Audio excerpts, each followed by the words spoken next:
Tout d'abord, je tiens à préciser que je ne souhaite pas commenter les décisions de justice qui ont déjà été rendues dans cette affaire. Il faut respecter un peu l'indépendance de la justice et la séparation des pouvoirs. Nonobstant, en tant que député, je me dois, et je pense que c'est le rôle de tous les députés, de se rapprocher, que ce soit des populations ou des sociétés en difficulté qui sollicitent le soutien de leurs parlementaires pour pouvoir relayer leurs préoccupations au niveau central. C'est à ce titre que je me présente ici, sur invitation de M. le directeur, M. Nian, sur cette vaste exploitation extrêmement moderne.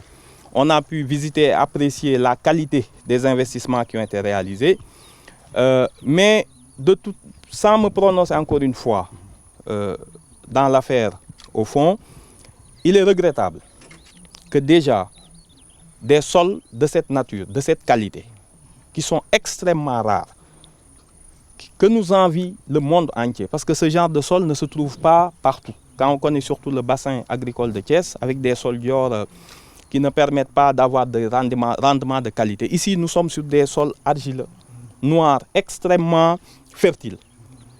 Vouloir en faire des habitations, c'est une hérésie économique, c'est une hérésie environnementale. Ça, il faut le reconnaître. Il se trouve par ailleurs que le décret en question, que cette zone superficie, d'après nos investigations et les documents consultés, relève toujours de la forêt classée et n'ont jamais été déclassés. Le décret qui a affecté l'assiette litigieuse, en tout cas à une entreprise de construction, une société civile immobilière, ce décret-là pose problème. Je ne parle même pas des limites administratives qu'on n'arrive toujours pas à situer. Est-ce que ça se trouve dans le département, à Dias ou à Kermousse? Il est important de noter que du point de vue des textes, cette assiette-là se trouve bien dans la forêt classée et n'a jamais subi une procédure régulière de déclassement. Donc, le décret en question doit être revu et corrigé. Mais encore une fois, le bassin de Thiès est un bassin d'emploi sinistré, nous le savons tous. Il faut éviter autant que faire se peut, dans l'aménagement du territoire. À chaque fois, on se plaint que Dakar, 3% du territoire, concentre plus de 70% de l'activité économique. Réaliser la conurbation Dakar-Thiès-Mbour. Il faut éviter cela. Il faut un poumon vert entre Dakar. Il faut des activités, des sites pour prévoir des activités agricoles et un bassin industriel. On a besoin de ce secteur-là pour absorber. Thiès est la deuxième ou troisième ville en termes de démographie. Mais il n'y a absolument rien à Thiès. Donc si nous construisons jusqu'à nous coller complètement à Dakar et Mbour, je pense qu'on diffère des problèmes extrêmement graves dans les années à venir. C'est pour cela que je me présente ici en demandant aux autorités, avant de détruire cet investissement extrêmement lourd de plusieurs milliards et qui fait travailler au moins 2000 personnes, de bien réfléchir et d'attendre que les services concernés du ministère de l'Environnement se prononcent, mais qu'il n'est pas nécessaire à ce stade, me semble-t-il, en exécutant la décision de justice, de détruire cet investissement extrêmement coûteux et qui participe au développement agricole de la ville de Thiès. Merci bien. Mon nom est Maguette Niang. Je suis le directeur général de la société Quality Vegetable Sénégal. Alors dites-nous, après quelques années de production, des péripéties vous opposent à un promoteur immobilier depuis l'année dernière ou il y a quelques années. Aujourd'hui, où en êtes-vous avec ces problèmes avec M. Diawara et qu'est-ce que cela vous fait d'avoir reçu l'honorable député Amadou Ba ce matin? C'est d'abord le remercier de sa présence, qui montre l'intérêt qu'il montre pour ce secteur et aussi l'intérêt qu'il montre au développement de l'emploi agricole. Qualité Vegetable Sénégal a obtenu du service national des eaux et forêts, après approbation du ministre de l'Environnement, une assiette foncière dans la forêt classée de Kermousse, donc à Thiès, pour une durée de 25 ans à des fins d'exploitation agricole. Lorsque nous avons eu donc l'accord des autorités, nous avons entre-temps réalisé un important programme d'investissement de presque 5 milliards qui ont permis la création de plus de 1600 emplois.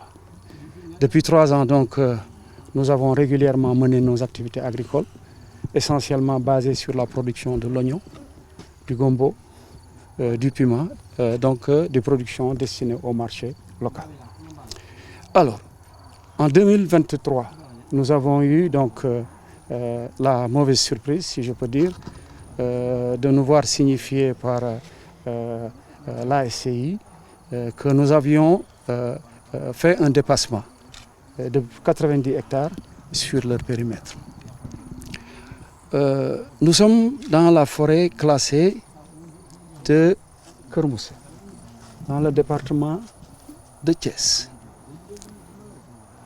Nos voisins ont un décret qui leur affecte une assiette foncière qui est dans le département de Mbour, dans la commune de Diass. Cela voudrait dire que nous qui sommes à Thiès avons débordé pour rentrer dans la commune de Diass, dans le département de Mbour. Je pense qu'à ce niveau-là, les dernières informations que nous avons eues, aussi bien de l'ANAT que des services du cadastre, nous confirment que nous sommes bien à Thiès et que l'assiette foncière que nous occupons aujourd'hui se trouve bien à Thiès. C'est pourquoi nous sommes surpris de voir encore des Sénégalais comme nous, peut-être qui ont l'ambition de réaliser leur projet, mais qui malheureusement ne se trouvent pas à Thiès, mais à Mbour, et qui devraient donc aller chercher leur terrain à Mbour. Même s'ils brandissent une décision de justice en leur faveur. Voyez-vous, c'est un peu cela qui me préoccupe.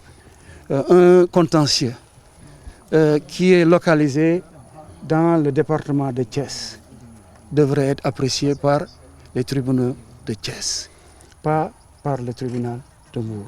Mais ça, c'est une question qui me dépasse. Peut-être que les autorités pourraient peut-être nous en dire un peu plus. Bonjour. Bien sûr, monsieur le ministre de l'Agriculture nous a rendu visite. C'est réjoui de voir le niveau de nos investissements ici. C'est juste pour dire tout simplement, j'espère qu'un niveau d'investissement aussi important, avec un niveau de sophistication aussi important de nos opérations, que nos autorités trouveront le moyen de le préserver. Ce serait dommage qu'un outil comme ça, qu'on puisse nous dire que finalement, il a été détruit, qu'on n'a pas été capable de le sauver. Comme vous le savez, nous avons une activité saisonnière. Nous reprenons nos activités à la sortie de l'hivernage. Bien sûr, sur les terres où nous ne pouvons pas accéder, les employés, donc le personnel qui était dédié à ces superficies, nous ne pouvons pas tout simplement les faire venir. Aussi simple que cela. Ensuite, les incertitudes qui sont liées un peu à nos activités font que ceux qui ont la possibilité d'aller ailleurs vont ailleurs. Nous risquons aussi de perdre nos meilleurs emplois. Ensuite, vous savez, le partenariat avec nos différents fournisseurs, tout cela tient plus ou moins de la confiance que chacune des parties accorde à l'autre. Lorsque vous avez le sentiment que en face, l'autre partie risque d'avoir des problèmes, toutes les facilités que vous aviez tendance à lui faire, voilà, vous y réfléchissez 2 fois. Nos fournisseurs peut-être vont nous exiger des conditions de paiement qu'ils n'auraient pas dû exiger si on était dans une situation normale. C'est pour dire tout simplement que cette situation nous a beaucoup fragilisés.